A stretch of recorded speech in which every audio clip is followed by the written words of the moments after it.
कहता है कि बिंदुओं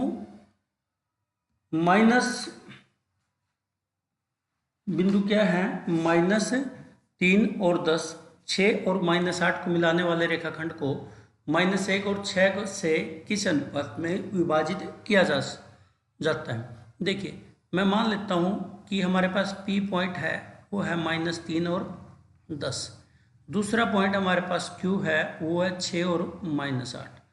अब यहाँ से जो यहाँ तक की रेखाखंड है उसको कोई बिंदु है R मान लेते हैं जिसका -1 और 6 है, ये मान के चलते हैं इनके नाम, माना वो M अनुपात N में इसको विभाजित करता है। माना क्या करेंगे, R है जो -1 6 PQ को M अनुपात N में विभाजित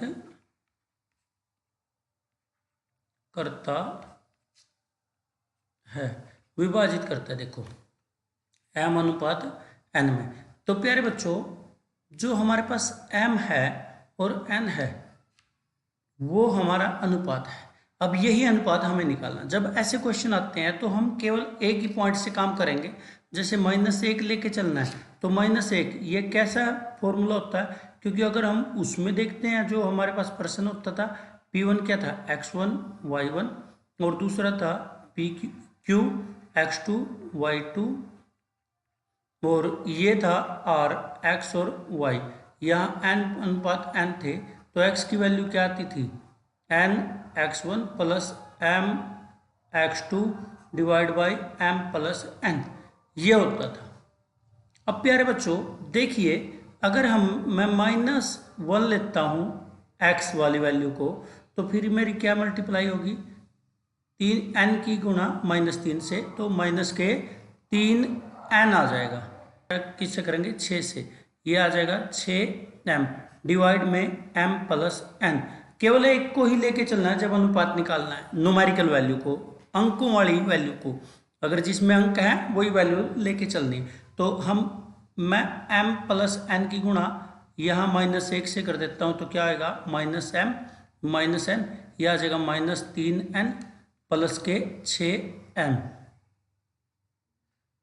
तो मैं क्या करता हूँ यहाँ से m वाले इकट्ठे कर लेता हूँ और n वाले इकट्ठे कर लेता हूँ, तो क्या होगा, -m -6n बराबर 6m हो जाएगा, इधर लेके जाएंगे तो माइनस का 3n और उधर प्लस का n हो जाएगा, -1 और -6 -7m हो जाएगा और ये आ जाएगा माइनस का 2n, माइनस से माइनस कटी। अब हमें ये ध्यान रखना है आगे कौन है, m है, तो m के नीचे n को ले जाओ, क्योंकि ये n क्या है, मल्टीप्लाई में है, तो उधर लेके जाएंगे तो क्या आ जाएगा, डिवाइड में 7m बटे n, मल्टीप्लाई में 7 है और साइड में क्या है, 2 है, तो ये अब मल्टीप्लाई में है तो इसको भाग में ले जाएंगे, क्या हो जाएगा, m/n 2/7, और जो भाग होता है वही अनुपात होता है, m अनुपात n क्या हो जाएगा, 2/7। इसी को केवल अनुपात के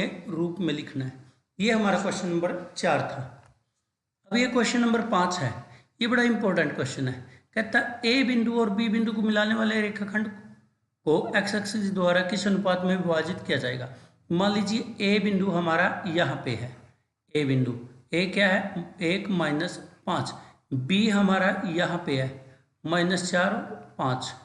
अब ये दोनों मिला रहे हैं, ये दोनों मिल रहे हैं, तो एक बीच में से x एक्सिस निकलती है, x अक्ष निकलता है, उसको ये कट कर रहे हैं यहाँ पे। मैं मान लेता हूँ ये P पॉइंट है, तो P के निर्देशांक क्या होंगे, तो माना यहाँ पे क्या करेंगे, माना P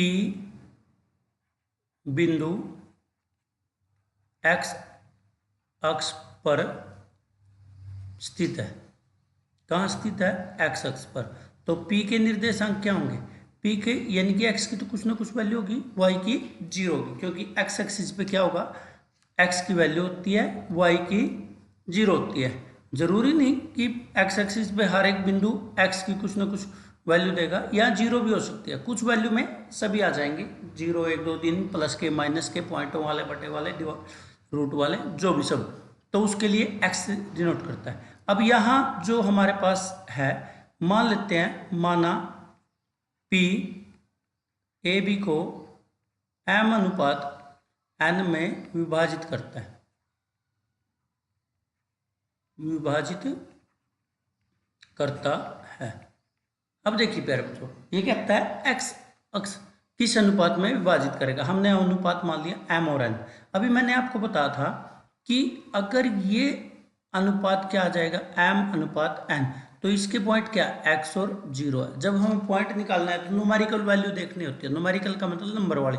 देखिए ये तो x है, ये तो नंबर वाली वैल्यू नहीं है, 0 नंबर वाली है, तो पीछे है, तो इसका मतलब 0 क्या होगा फॉर्मूले में, y किसके बराबर होता है, m y1 plus n y2 divide by m plus n, तो वही रेशो वाली होती है। तो इसका मतलब क्या होगा, n की गुणा -5 से, n की गुणा -5 से, और m की गुणा पीछे वाला प्लस के 5 से, प्लस का 5m divide by m plus n, वही कार्य है। इसकी मल्टीप्लाई किधर करेंगे, इधर कर देंगे, ये क्या हो जाएगा 0, 0 बराबर है -5n प्लस 5m, m को उधर ले जाएंगे, क्या हो जाएगा -5m बराबर आ जाएगा -5n, n से माइनस कट जाएगा, और n को क्या करते हैं हम डिवाइड में लेके जाते हैं, क्योंकि हमारा m आ गया है तो ऊपर रहेगा।